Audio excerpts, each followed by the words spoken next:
All right, what's up, everybody? It's Monday. It's time for Master Motivation. My name is Jason Flame, and today I have to say that I'm super excited because of everybody that I have scheduled. Mr. Metzger is one of the top 5 most influential people in my life, and so I'm excited to introduce Mr. Mike Metzger. And he's frozen, and he might be coming back. Mr. Metzger, can you hear me? Yes, I can hear you now. Lost you for a second. I got you. All right, cool. Well, your video is frozen, but I gave a quick intro, and I'm just excited to have you on the show today. Hopefully, the video will get picked back up in just a minute. But let me remind everybody why we're on the show today and what we got going on. You know, at the end of 2020, it's kind of rough for a lot of people. So I was really thinking to myself, what is something that we can do to uplift people, and what can we do to give people more motivation as we're kind of working through COVID? And I came up with this concept of interviewing all the people that were most influential in my life. And so you definitely came up at the top of the list. I'm super excited to have you here today. Thank you, sir. How's my video looking? Your video is beautiful because it's a still picture of your face. Well, that's weird. How do we fix that? Well, I don't know. Maybe we could try taking you off camera and bringing you right back on. Or maybe you could log out real quick and Here, log back Let in. me try the camera thing. Hold on. Did my camera disappear? Your camera disappeared. How about now? Your camera is back, but you're still frozen. Should I refresh? You should probably refresh. It was working perfectly before. Oh, there we go. Are we good? I see a little bit of movement, but kinda. All right, hold on, Flame. Let's try this. Sorry, guys. It's all good. All good. We got a couple people waiting for us. So as you guys are hanging out, we're gonna let Mr. Metzger fix his camera, maybe refresh. I see a nice kind of slow moving Mike Metzger. There we go. Am I back? You're back. Perfect. All right. Bang. Take 2. So Whoop. there we go. So, Mr. Jason Flame, I couldn't be more proud of you. I mean, you know, I've known you for how long now? God, it's been 15 years or more. Maybe 15 years. And to see what you've done and what you've accomplished and the impact you've made in the martial arts community and your community that you live in, and the example that you set. And, you know, I've sent you private messages on how much of an inspiration you are. So I couldn't be more proud, man. So happy to be here, and congratulations on everything you're doing. And I love you being you and doing what you love to do. I love it.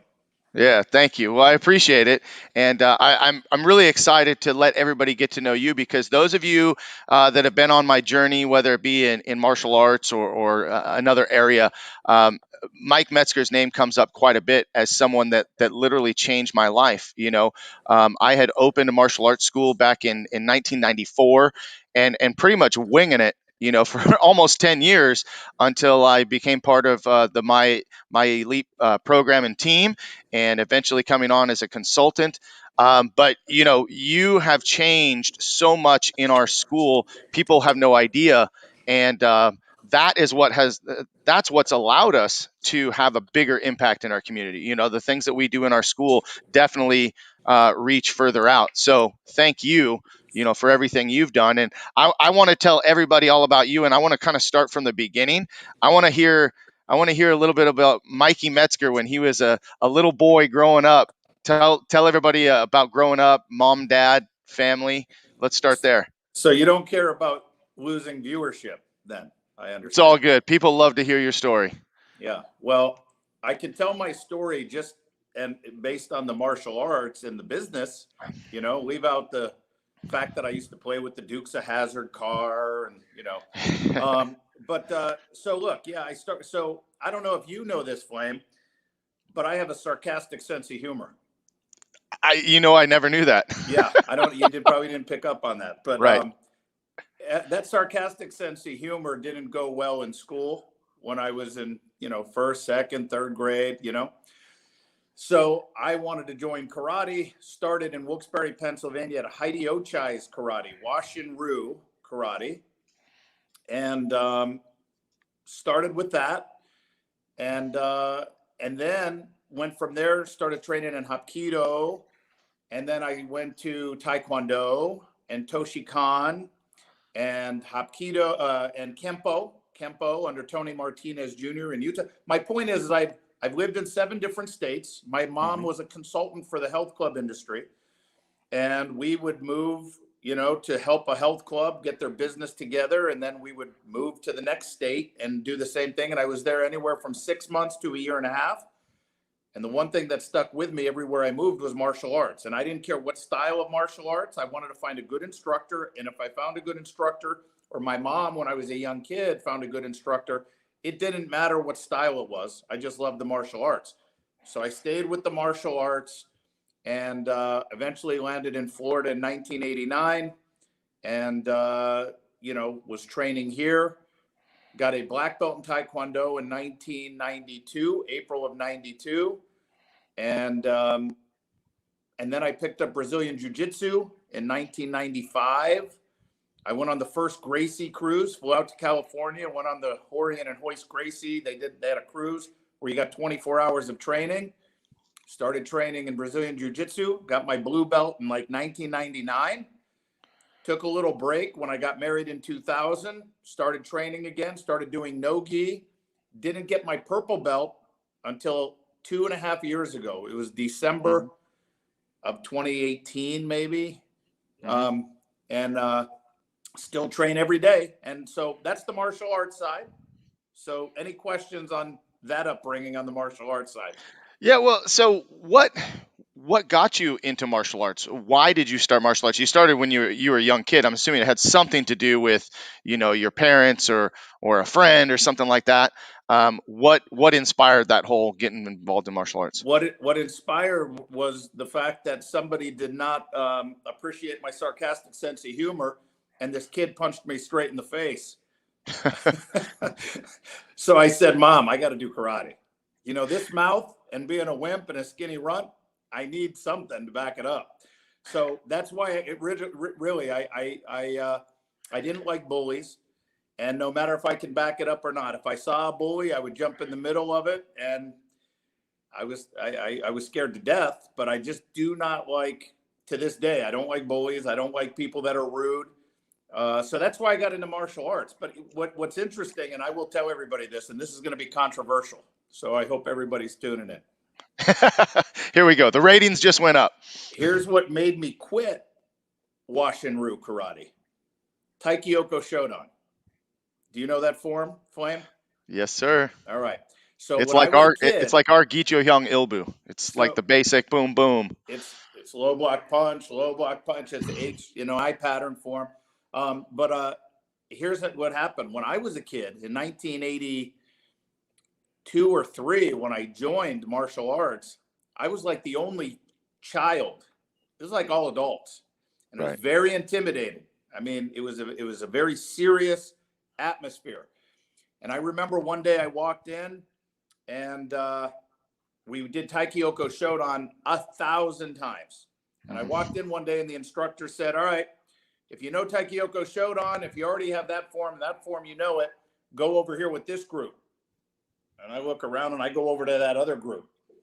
And the instructor said, "Mike, what are you doing in this group?" I said, "Well, I know Taikyoko Shodan." But I probably knew it like kids think they know it, where we do this. Right. And not really knowing it. And he goes, "Nope, you're back over here in this group." And I was like, "Well, this is boring. This stinks." Then the next time I came to class, I would always get there early because I'd go in the dressing room, and I'd always have one of the adults tie my belt for me because they were very strict and serious there. You had to have your belt on, uniform had to be perfect. And I remember I got there a little late. I walked in as the last brown belt. I remember he was a brown belt. He scared the crap out of me, this guy. I was the only kid, but he had walked out. I stayed in the dressing room the entire class. After class, I just tried to sneak out to go to my mom. She was outside. She'd pick me up. And I'm opening the door. Instructor says, "Mike, I didn't see you in class." And I'm like, "No, sir." "Where were you?" "Well, I was in the dressing room. I didn't know how to tie my belt. I didn't come out." You know, he's like, why didn't you come out? I would have tied your belt. Well, because I was scared to death. So the lesson here is forms can get boring for kids, right? These long traditional forms, I think, they're important, but you got to make sure you read your audience. You don't want to lose students. You got to know how to disguise. I don't think back in '82 they were learning how to disguise repetition. And secondly, have a great culture in your school to where kids aren't intimidated or afraid of you. And Yeah. that was a great school, but that's how I started martial arts. So what kept you coming back? That was what kind of freaked you out a little bit too, and kind of, and Kevin Kowalczyk is watching right now, and I know he's gonna get in my ear about this because we just had this discussion about traditional forms. I mean, we still do all of our traditional forms as well as everything else. He's like, when are you gonna stop doing traditional forms? Traditional forms are dead. And I said, I don't know. I said, I'm just going to keep doing, and I think that you're right is that, well, I know that you're right, that disguising repetition and having a well-rounded curriculum is what allows us to continue to keep them as part of the curriculum. But that was what kind of bored you a little bit. That's you got out of it. But what kept you coming back? And you went to different styles each time. It sounds like different schools. Moving around. I'm sure that was kind of a challenge too, because you got to make new friends. You got to get to know the instructor. What kept you coming back? I always there. I want to go back to there. He is, Mr. Kevin. Um, so I'll respond on the form. Let me take this in two parts. I'm going to answer the question, Okay. but here's what everybody should ask themselves: why do you do traditional forms? Why do you do it? Do you do it because of the tradition? Do you do it because it teaches good power, good technique, good structure, good balance? Because if it's that, you can get rid of the boring tradition and mix that into something a little bit more exciting and cut it from 38 moves to 8 moves because and it depends on the reason. So what I would say to anybody is whatever you're teaching, just always know why you're teaching it.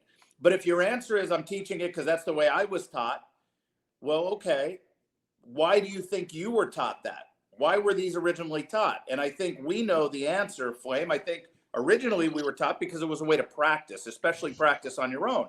You would do these traditional forms. You would learn how to pop your hips and block properly, strike properly, build up your legs and balance and your stances. So I changed I still do some forms, but they're 8 moves because the second thing I realized is when you have a group of 25 kids in class and you say, okay, now I want everyone to stay together, let's do the forms, begin. If you're not counting, they'll stay together for the first 6 to 8 moves. And Mm-hmm. then they start, they end differently, right? It's very Mm-hmm. hard. So I said, well, to accomplish the goals, why can't we make them 8 moves where everyone looks strong? They're always together. The parents see it. It looks great. That was my goal. But no matter what the reason is, people should have the reason and really have understand the reason on why they teach not just forms but anything. For Mm-hmm. example, grab my wrist.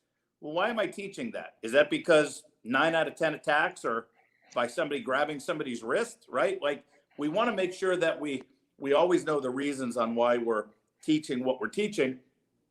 And what made me keep coming back to martial arts is I always I was always enamored with the mystique of a martial artist or a martial arts instructor.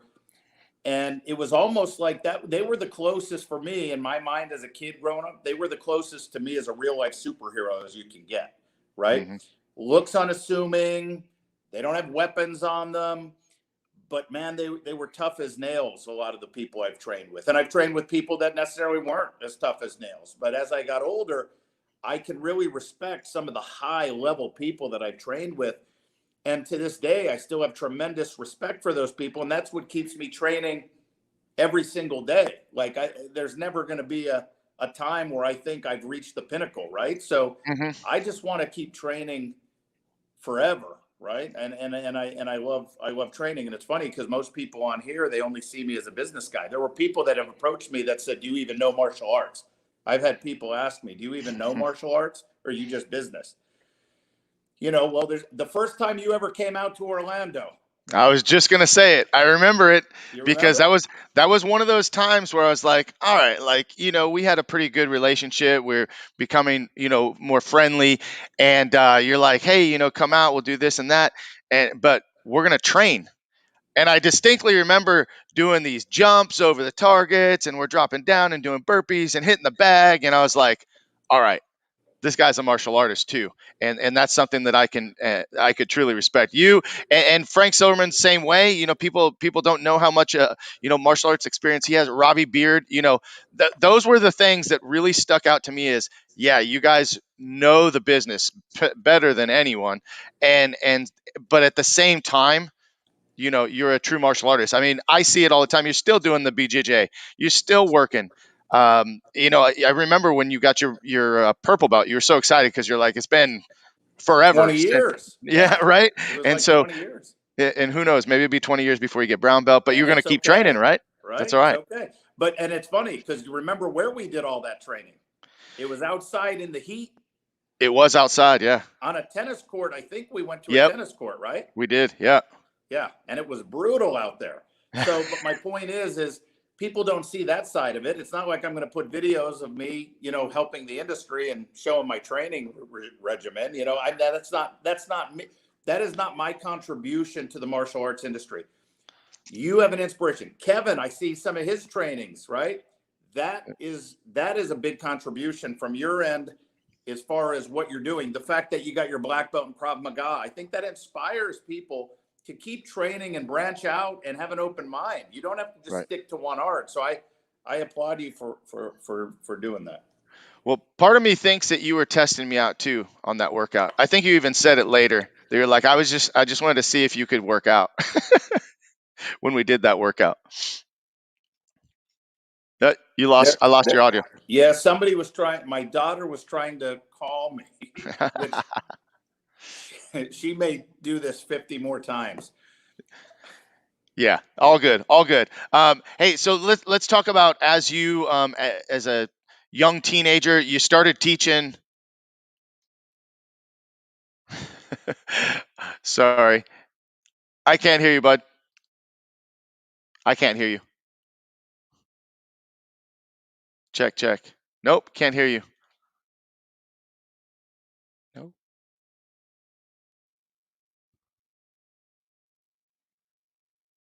I lost you when you got your text. Nope. Nope. I'll just sit here and talk for you. Now No, can you hear me?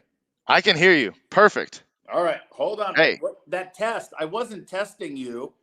What I wanted to do, because at that time, people did not realize, like I said, that I'd even did martial arts or trained. I was more proving myself. That's what I was doing, because as a martial artist, I'm a martial artist first, and I was a little insulted when people, not you, but when I found out there were people in the industry that was like, they're just business guys. They don't do martial arts. And by the way, you know about you, but you don't know all the other people that have been in for seminars that I said, come on, let's train. Yeah. Just to prove that, look, I'm like you guys. I'm a martial artist, first and foremost, martial artist. Right. Well, let's talk about as you got into your teen years. You started teaching at the Y, if I remember correctly, and you were charging like $5 a class or something. Talk about just getting started teaching, and where did that inspiration for you come from? What made you want to teach martial arts? So I became an assistant instructor here in Florida for J. Kim Karate, J. Kim's. Okay. And then I became a head instructor for J. Kim's. And then I went to work for a nonprofit company called Champion Youth, where they taught kids in elementary schools in the cafeterias, and they charged $4 a class for these kids. And at the time, they paid their instructors $1 a student. So the more students I can get or retain, then the more I would make for teaching that class. And then it was one of my instructors here in Florida who said, you could do this yourself. You could do this. And so I did. I was a full-time college student. I just started college. I was 18, and I started Internal Power, was the name of the first school. And I rented out cafeterias in elementary schools, and I taught a 12-week, once a week, 12-week introductory to martial arts, because I still trained with my instructor here. So I thought I would teach these kids. And then at the end of these 12-week sessions, 12, one in the fall, one in the spring, then I was going to tell all the students, well, hey, if you want to go to the school where I train at, you can sign up over here. Well, they said, I don't want to train there. I want to train with you. I want you to be our teacher. So my mom and dad would help me collect envelopes, the $4 every class. And they got friendly with the parents. And then they said, can you tell Mike, we want to keep training with him. So my parents said, hey, we'll back you. If you want to open a school and do this, we'll help you with the lease and we'll do it. And so I did. I opened my first school, 989 square feet in a Publix Plaza, which is our grocery store here. And I kept my fee, $4 a class. And it got to the point where you have set rent. I'd be teaching class and I'd be counting, and I'm like, dang, I'm only making $40 this class. Like, I got a rent to pay. So then I came up with, if you pay $40, I'll give you 2 classes free if you pay $40 up front. So you got 12 classes for $40. Then I went, you could pay $50 for unlimited. And then I did that. And then it snowballed from there. So to answer the question, when I was 21 years old, I had been doing this now 3 years. My mother sat me down, and I remember I was in my room. She sat me down. She says, hey, I want to talk to you. She goes, I need to ask you something. You've been doing this for 3 years. By the way, I would get into work at 4:30. I'd vacuum the carpet because I didn't have mats. I'd vacuum. Then I would teach classes till 9, and I thought I had the dream job, but I was still living at home. Right. And she said, you need to get your ass in gear. She said, do you want a hobby or do you want a business? You need to decide right now. And knowing the answer she wanted to hear, I said, well, I want a business. Of course, Mom. She goes, then get your ass to work early. And here's a seminar. Here's an event coming up. I want you to go to it. And it was an EFC convention. Wow. And I said, what are they going to teach me? I mean, at the time, we had some world champions in NASCA. I mean, we produced some high-level martial artists. I go, like everybody. That's why I can sympathize with clients. What is this guy going to teach you, right? I was saying, what are they going to teach me? I know how to do it, this, that, and the other. So I went to the first convention in jean shorts, a baseball hat, and a FUBU shirt. FUBU. FUBU. You're dating yourself. I still have it. I still wear it. So I show up, and I was blown away because they were dressed business casual. There were some high-level martial artists. Dave Kovar was there. Keith Hafner was there. Fred Dagerberg was there. The late Steve LaValle was there. I mean, you had these people. They were training, doing seminars, and then they talked about their school and the business side of things. And I was like, they're doing how much? Like, what? That changed my whole trajectory. That changed everything for me. And that's when I became serious about the business. So let me stop you there for a second and just what was the plan? Like you were going to community college and you had just graduated high school. What was the original plan? What did you want to do before the idea of opening a martial arts school? So this is going to sound pompous probably, right? But I was a kid. I didn't know. All I knew is I wanted to be rich. That was me as a kid. I want to be rich, right? As a matter of fact, you know Diana, my wife, and you I think have been longer together with your wife, longer actually. We're high school sweethearts. Yep.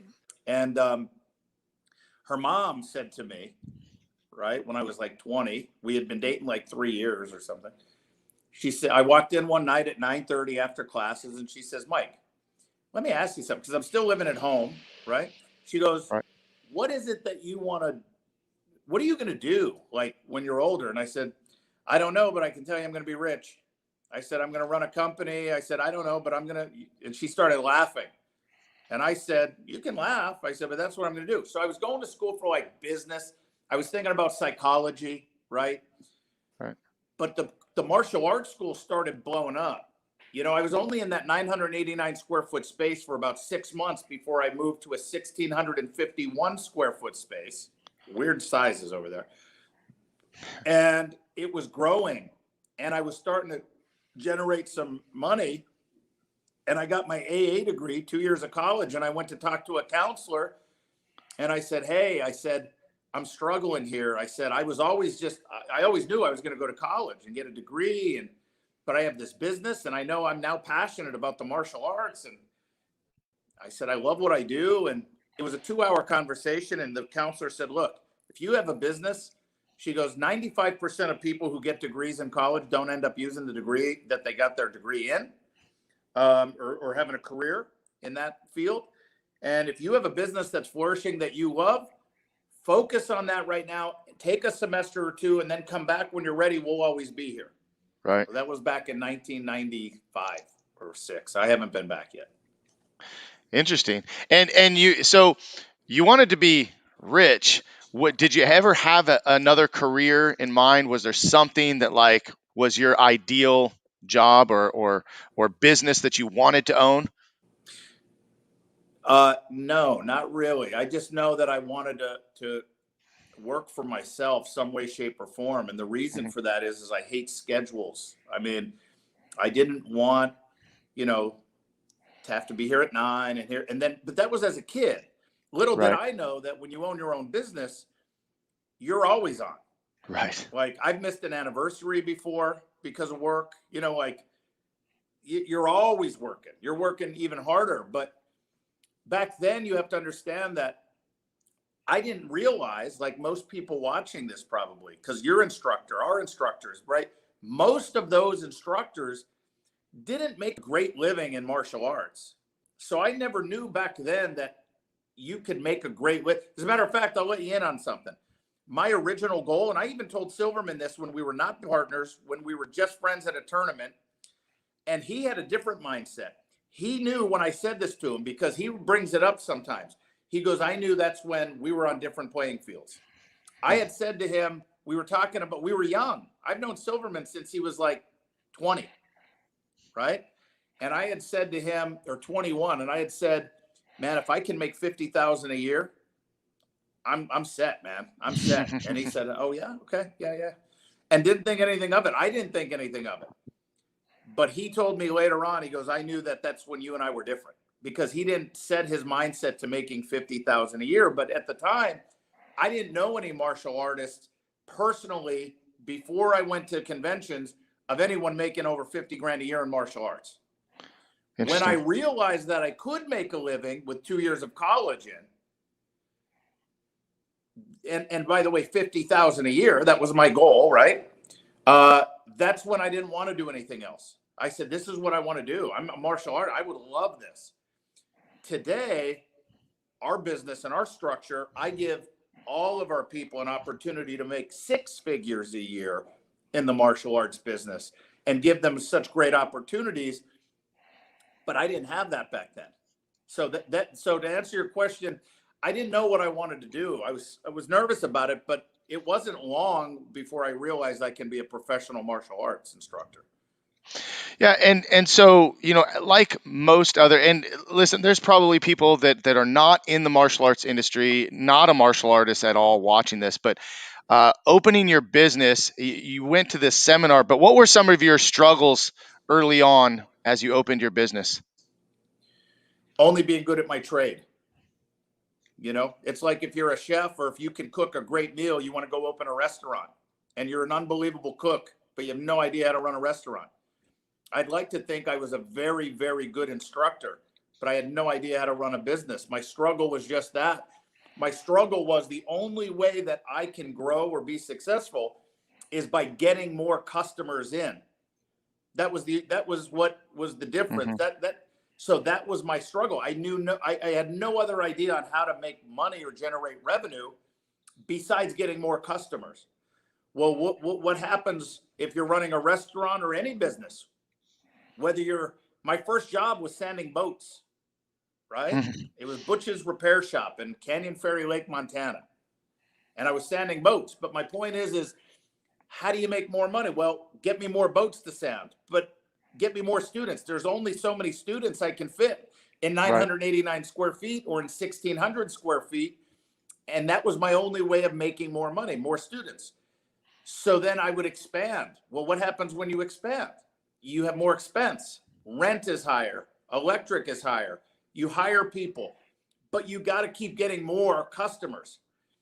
That was my struggle, because eventually you reach a point where it's just a mill. You reach Hmm. a point where it's like, okay, I'm at this point. I can't seem to get more than this many customers, right? Because you're enrolling as many as you're losing. Same thing with any business. My struggle was not knowing how to generate more revenue without forcing customers to come into my business and spend their money. I had to figure out, how do you create a value to where the customer wants to spend more money with you? And that was the struggle, right? Hmm. And systemizing and understanding that was the struggle, right? And it's funny, because if you go into a restaurant, you go into any restaurant in the world.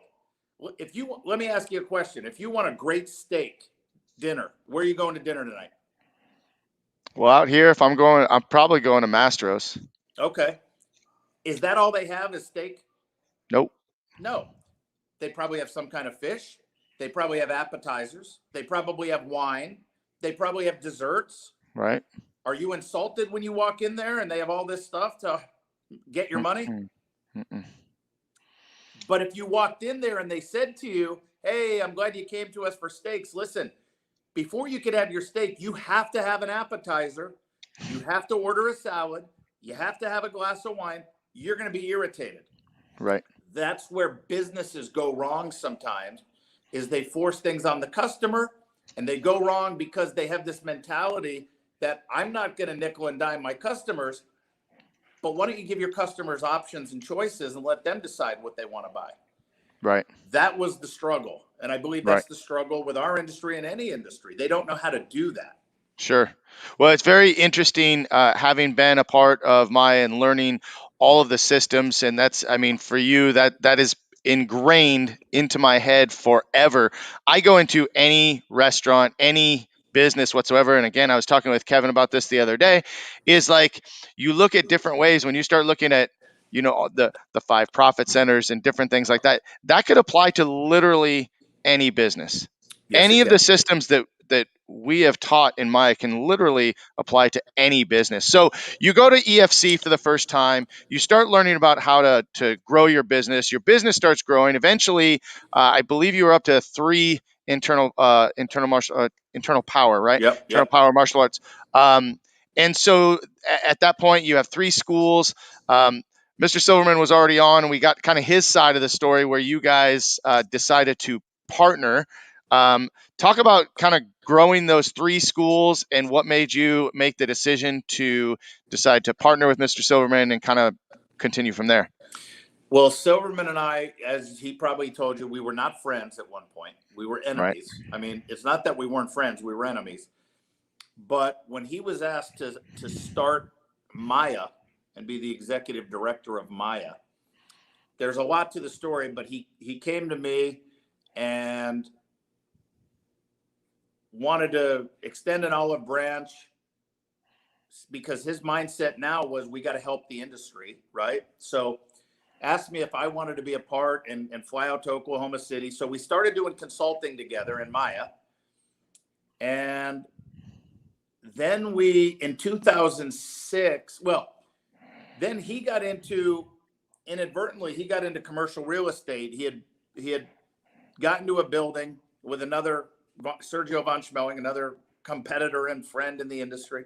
Mm-hmm. And that's a story in itself, but they ended up building a commercial building, and it worked very well. And then they ended up buying another building. And I said, well, guys, I want to get in on this. How do I get in on this? And, it was like, well, why, or whatever. But I found a piece of property that I was willing to move one of my schools into. And I asked Silverman if he wanted to be my partner, developed a commercial property. So now in 2006 was the first time we built a commercial strip mall together. And then we were doing consulting, we were doing real estate. And then it just made sense. In 2008, I said, look, why don't we just bring everything together? I mean, and we said that together. And long story short, we brought everything together, 50-50 partners on everything that we do. And the rest is history. And here we are today. And that's how we came together. And that's how we merged the schools together.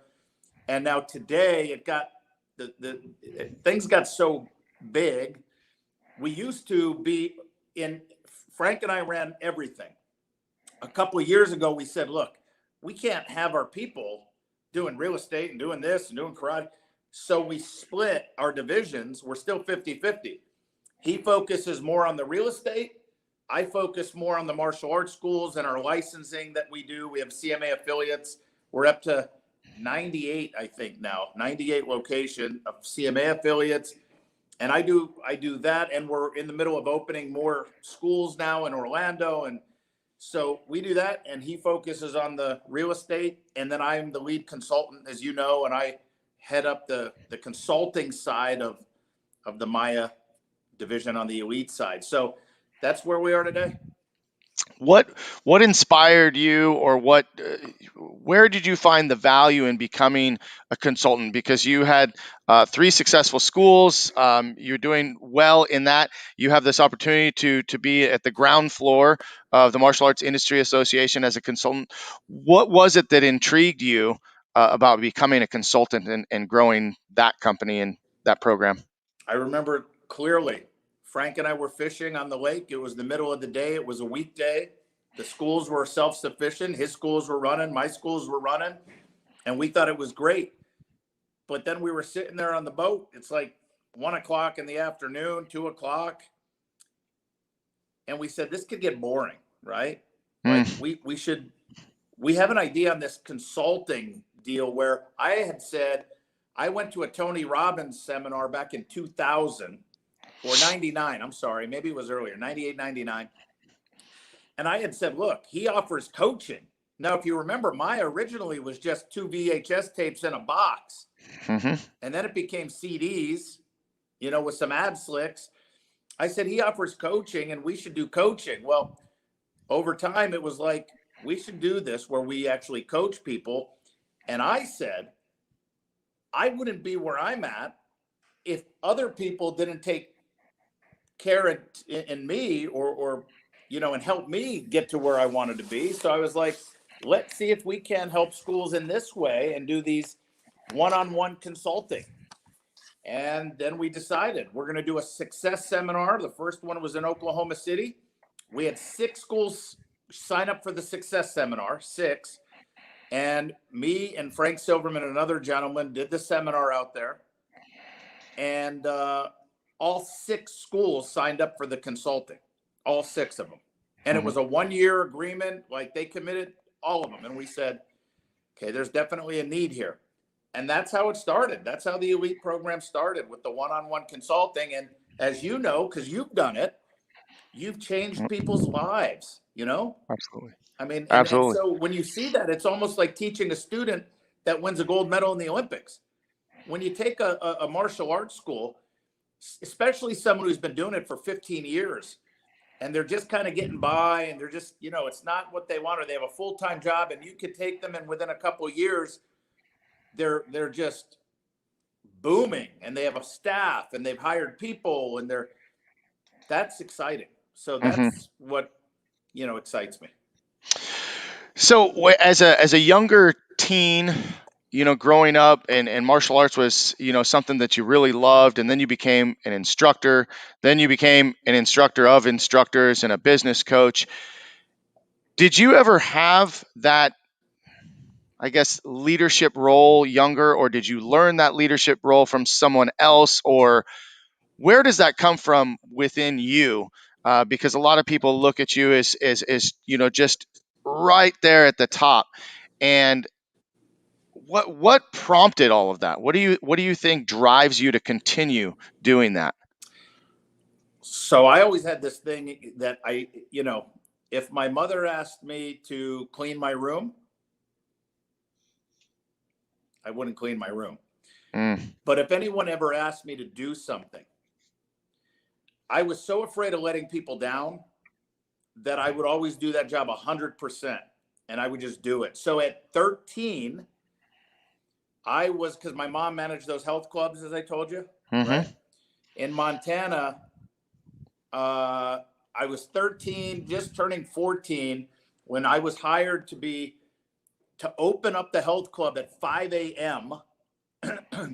and run the front desk, right? And then that was like 13, early 14. But at 14, after 5 months of that, Then I became a salesman where I was selling memberships at 14, right? But here's the difference, man. In Montana, this was like, you could go Google the temperature in Montana back in 1988 and 89, Hmm. like December, January, February. We broke records in February of 89. But I would have to get up at 4:30 in the morning, walk to the health club at 13, 14 years old, 14, and open those doors, get the coffee going, get it all on. And not one time did anyone ever have to call to see if I showed up, if I was there. It's instilled in me that when somebody asks you to do a job, you do the job and you do it right and you do it better than anyone else. That's just me. Like, because I never wanted somebody to let me down. Even when I was sanding boats in Montana when I first moved there, I remember the summer before my freshman year of high school, I was sanding boats. Me and my buddy got a job in the summer.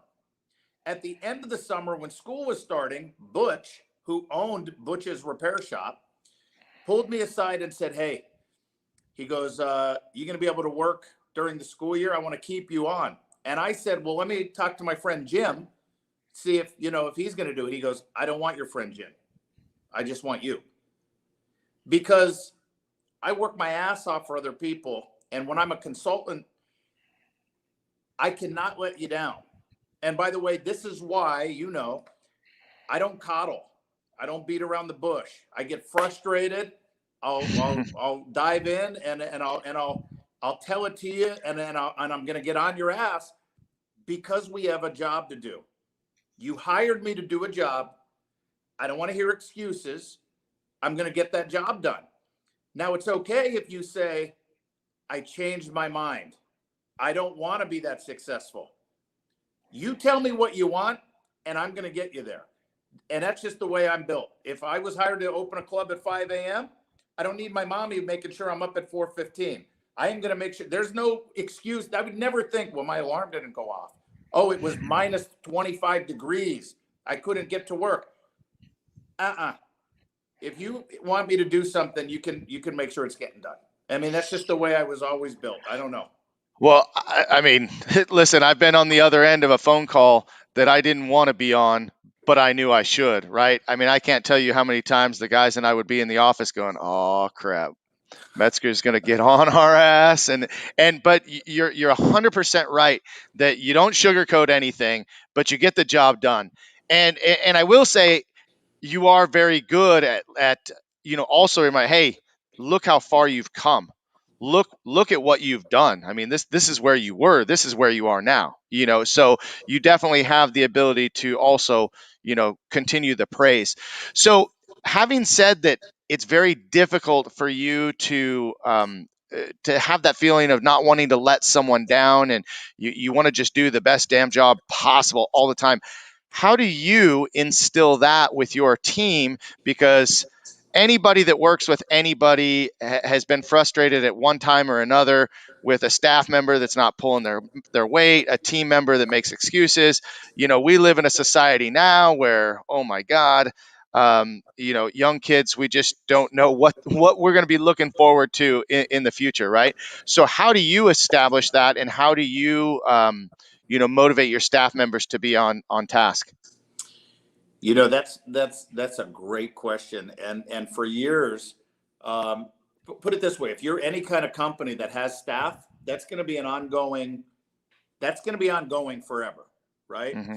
And it was it was understand the way you get people to perform, right, and do their job to the best of their ability is how good you are at finding out the why they're doing this to begin with, right? Hmm. And reminding them on, if you do this, you can have your why, whatever that is, whether that's corporate growth, financial stability, flexibility in their hours and time off.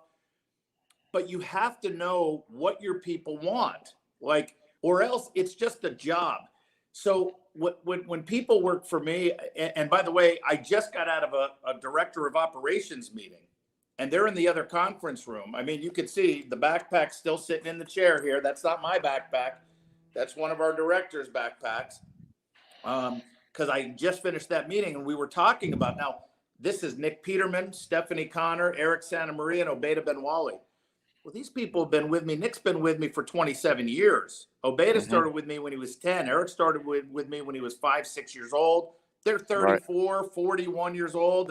And Stephanie Connor's been in our business, in our company for like 15 years. They now have the job of inspiring and motivating people. But the first thing we have to find out is, why are these people choosing this to be their career? Number one, why? And what is it that you want out of this career? And it's not one size fits all.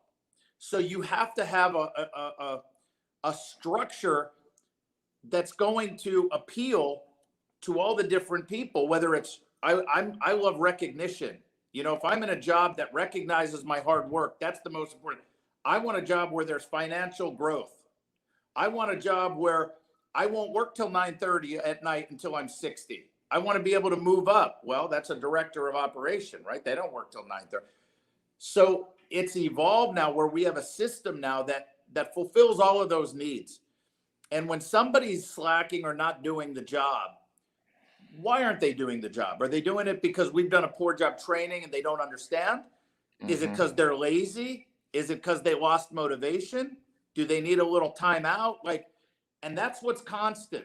But if somebody's not coachable, if somebody's just here for the money grab, but this isn't my passion, they can leave, right? You got to know. I just quoted this to them. We were talking about somebody. They were talking about a staff member we have, and they were telling me what they were saying. And I said, there's no place in this company for them. They can leave. I don't want that mindset here, right? And I said to them, I go, as the great Kenny Rogers said, you got to know when to hold them, know when to fold them. And that's, you got to know when to keep someone, know when to let them go. Even if they're a great person, it could be a great person in the wrong job. And Right. you get them out of there. But you got to find their motivation. And you got to be three things, as I've said, as consultants: an educator, a motivator, and a coach. Got to be those Right. three things. It's Right. not just education all the time. You got Right. to motivate, and then you got to coach, which is kick them in the ass sometimes to get them out there on the field to execute. So Right. Right. that's how you do it, and it's an ongoing task. And before I put this question up here, Kevin's got a question that I'll post for you. But sometimes I feel like team leaders, managers, coaches have a hard time recognizing when they're not doing their job, right? I mean, if they're not doing those three things, and you've got someone on your team, no matter what team it is, and they're not getting it done, it may not be them, it could be you, right? And so what keeps you hungry for what you do? Because obviously you have to have someone that you strive to be more like. You have to have someone that inspires you, right? Because if you stop learning and stop growing, everybody below you is going to suffer, right? You're right. Am I right? So You're 100% right. so who would you say is that person that gets you going? Well, there's a couple of things. Number one, well, Frank and I hold each other accountable. We're partners. So I tell him, if he's being an idiot, and he'll tell me if I'm being an idiot or whatever, if we're not getting a job done. I mean, we do that to each other. But so will my directors. But besides that, forget that. The thing that got me and Silverman to where we are today is you cannot be your own judge on if you're good at what you do. I Mm-hmm. just had breakfast with my parents, and I was telling them, like, we were talking about like parents in general, and not with them. Like, my parents are in real estate, right? And I was going into business consulting mode. I'm like, well, what's the job of a realtor, right? There's a specific, you got to stay focused on what the job is, right? And then how do you know if you're good or not? Well, I sell this many homes. But how do you know you can't be doubling that, right? Mm-hmm. And I told them at breakfast, I said, I've never met a martial arts instructor that told me they suck at teaching martial arts. Right. I said, I've never met that person, right? Everybody thinks they're good. They need somebody from the outside to tell them. So if you want to grow and take things to the next level, it's this simple. Just know what you don't know. Open your mind, eat some humble pie, and realize, like, if anyone's watching this and you say, well, I'm a good trainer, I'm a good leader, I'm a good boss, how do you know? How do you know? And then you're going to say, well, my people tell me. What people? What about all the people that have quit your company, or all the people that aren't going to be there in 5 years from now? Like, how do you know? You've got to let somebody come in and tell you. So what does that do when you think that you just don't know everything? You seek out knowledge. You go to seminars. You read business books. You do everything you can to be better, because you're not born a great leader. You're just not born that way. You have to learn it from something or someone, and you got to continuously educate yourself. Whether you're Tony Robbins, he'll tell you the books he reads and the people he surrounds himself with and the people he learns from. It doesn't matter who you are. You got to open your mind and stop thinking that you know. And that's what drives me. What drives me is I don't like people knowing more than me in the same business that I'm in. That's what drives me. I said it to my staff. Doesn't it bother you that there's another martial arts school out there that's doing better than you guys, producing better students, generating more revenue? Doesn't that bother you guys? They're in the same business, so they're better than you. No, they're not better. Well, how are you measuring that? If they're producing better quality students and they're generating more revenue, how are they not better? That bothers me. I want to be better. So that drives me constantly to just always be better as best as I can. You Right. know what I mean? That's the Well, mindset. and knowing you well enough, I mean, you're a very competitive person. So that really makes sense to me knowing that. Um, I have a hard time actually thinking of anybody that might know the business better than you. I've worked with quite a few people, and I just don't know anybody that knows the business better than you, and not just the martial arts business, but your mind for systems and creating processes have been truly life changing for me. I mean, so uh, that's just a compliment that I want to give you, and I That's know that very, you know that there's someone out there that's better, but I'm listen, telling you. listen, that's very kind, Flame, right? But here's the deal. The only reason I know what I know, whether that's better than anybody or not, right? Is here's the reason why you may say something like that, right? Because I've done what nobody else has done. And if there is, tell me how many, and you, because you've been part of it, you've been on this side of it. How many people have talked to hundreds of school owners every 2 weeks for 20 years, one Hmm. on one, and learned from them and got feedback? I'm not talking about somebody who for 30 years has been doing seminars. Like, we could go to the Super Show, I could put a presentation on for 500 people, but I'm going to walk out of there and I'm going to learn nothing as far as the business. I may learn how to become a better speaker, right? And communicator, of course. But everyone there is going to learn whatever it was I was spewing. Well, who's going to take the person in that seat? There's 500 of you. Next week, I'm going to get on the phone with all of you over the next 20 years and just talk one on one, because everyone in that room has something they do better than somebody else. Hmm. That's why I know the business so well, because I just happen to talk to hundreds of people. You're one of them, right? And you've done it consulting, where you're talking to a client and they say, hey, we just did a birthday party and we signed up 20 new people from a birthday party. Well, how did you do that? What did you do? And then I start learning from them Hmm. and start tweaking things and saying, you know what, if we did this, let me try this. And when you do that for 20 years, every other week, I mean, every other week for 18 years, Hmm. you learn a lot. Well, I think that's to me that's such a great quality in a teacher or a coach or in anyone, because I know that I have learned so much from clients. I have learned so much from my students, and the more you teach and the longer you train, the more you learn what you don't know. And if we could grasp that and just remind ourselves to continue that process, that's how we truly grow. So let's throw this up here real quick, because I know it's we're getting near the end of time here. But Kevin says, I have a lot of great systems in place, but feel I've hit a ceiling. The one thing he has not changed or implemented is having age-specific classes. All of his classes are family classes. We have a lot of families that train together. Would changing the schedule be age-specific help us grow? That's a question for you. Yeah, that is not enough. Well, it would help you grow in a sense, but that's just one piece of a lot of things. We'd have to really look at your class schedule in general, right? Because if you have family classes and you only offer 3 classes a night, I would say, well, adding another class a night is going to help you grow, right? There could be a lot more to that. However, you have to also understand that there are some adults that don't want to train with kids.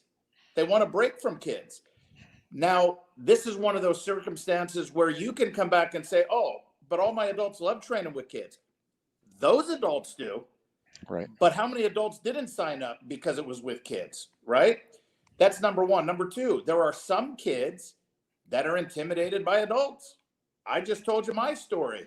When I was a kid and there were adults in there, it was intimidating, but there was no other kids. I was like the only kid, right?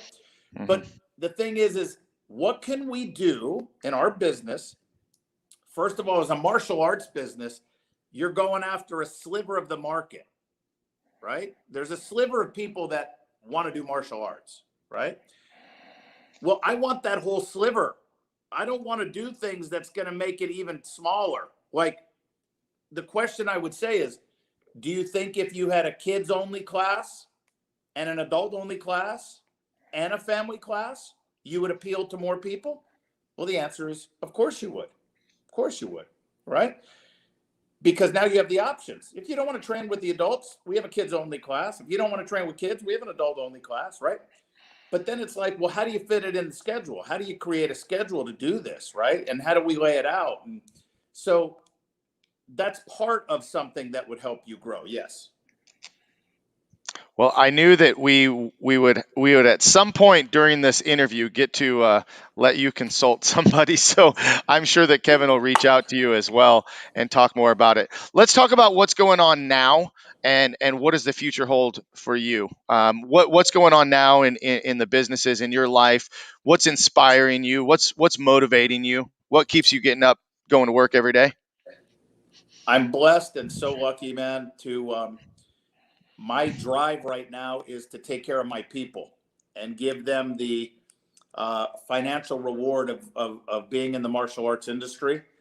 That is my sole like focus and drive, and that's what's exciting me, is giving my people the opportunity to have the financial freedom that they never thought they'd be able to have in the martial arts business unless they owned a school. But I can tell you that my people make more than 95% of the school owners, right? So that, but my point is that's just the way we're brought up. You're a student, you get a black belt. Well, what is every black belt? And I mean this not literally, but every black belt that just loves martial arts, your dream is to be an instructor someday. Mm-hmm. And then when you're an instructor, your dream is to be a school owner someday. Right. But it's like the forms. Well, why? Why do you want to own your own school? Because you like the headaches of dealing with taxes and accountants and liabilities and insurance? Is that why? Well, no. When it boils down to it, that's what people believe. If I own my own school, that's the only way I can really make.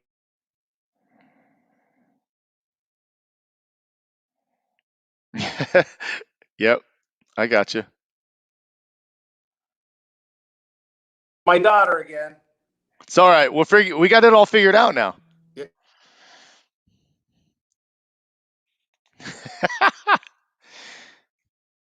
See me. There you go. You got me? Yes, sir. Let me tell her. All right. Can you see me? I can see you. I can hear you. All right. Okay. There you go. I couldn't see you. All right. Now, my point is this is my drive, is to give people whatever options and opportunities they want in the martial arts business. That's my motivation and my drive. And we are so excited because we have just now in the last year came up with a corporate structure for CMA and, all of our affiliates. There's my plug, all the affiliates, right? Where they get access to this. This is what Obeda was just putting together, right? This is an instructor training manual, right? We have a 117 page program director manual. We have a corporate ladder where it starts at a level 1, like assistant instructor, a level 2, level 3, a senior instructor, a chief instructor, a director of operations, a chief director of operations. There's a ladder. We just have such an unbelievable structure now, and way to run this business is there is no limits now to how many units we can go and open and provide careers. If I reach right here, these are locations that we're looking at. This is household incomes, right? We're breaking down demographics. I mean, this is exciting for me. And it's funny because Silverman, we have a very nice sized real estate portfolio. We do very well.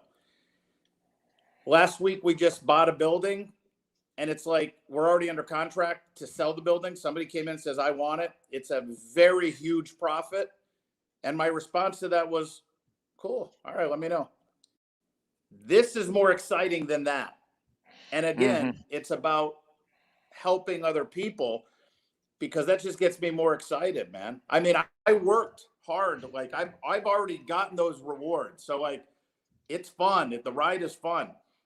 I love providing that ride for my people. So that's why I come to the office every day. That's why I work with my team. I mean, it's just, I mean, I'm passionate about that. I really am. Do you see yourself ever getting out of the martial arts industry? No, Never. never. And so no, I mean, I don't see that for you either, because you're in such a great position to be able to. It's like you said, you almost get to do it for fun at this point, right? I mean, is that You mean, well, training or working? both? Yeah, both. I mean, I'm going to show you this. This is how much I love the martial arts and how much I love training.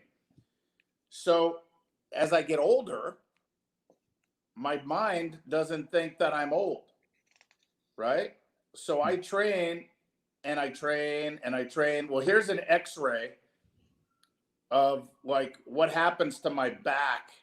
I get this muscle spasm, and my back, where is it? It doesn't stop me from continuously training, but literally, and I'm just trying to find the x-ray, my muscles will spasm and my spine like will curve. And my wife says, why do you keep doing this? Like, why do you keep training? Why do you do that? Because that's what we are, man. We're martial artists, right? And I would not be happy if I had to stop. Here it is. This was an x-ray. Take a look.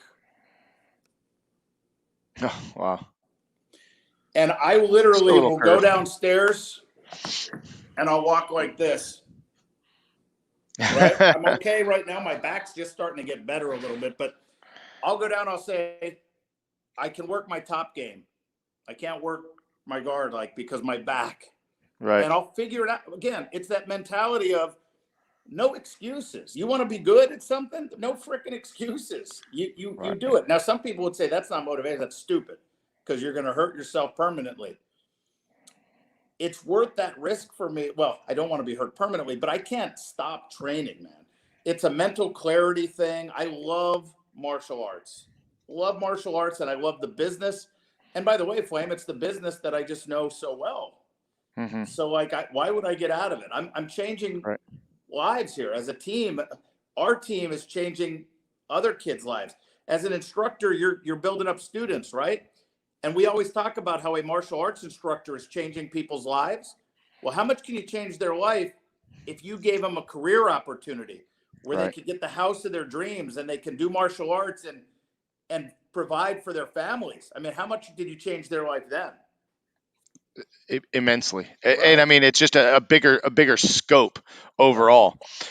Well, let me wrap it up with this last question. And my question is more or less, what would you say to people that are watching you now? Maybe they're not martial artists. Maybe they're not involved in the martial arts industry at all.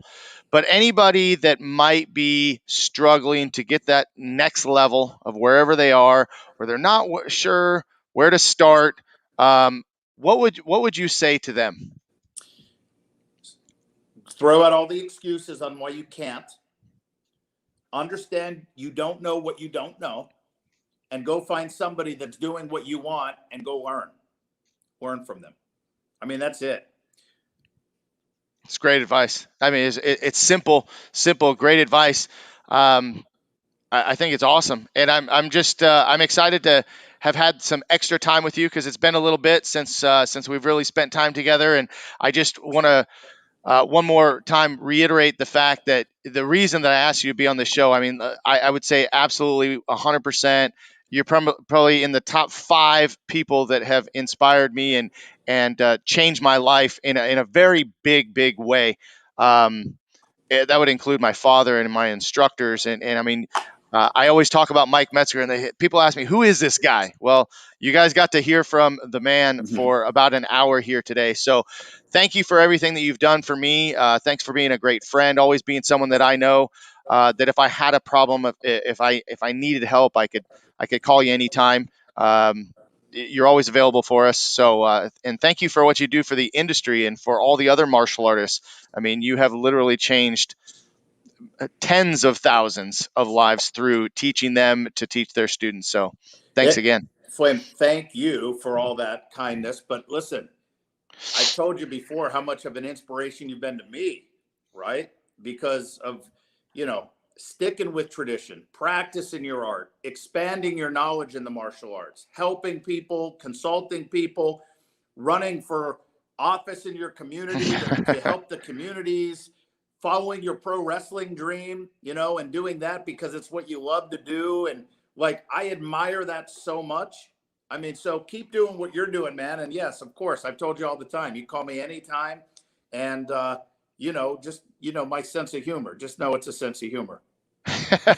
Well, you have a great sense of humor. I always enjoy it.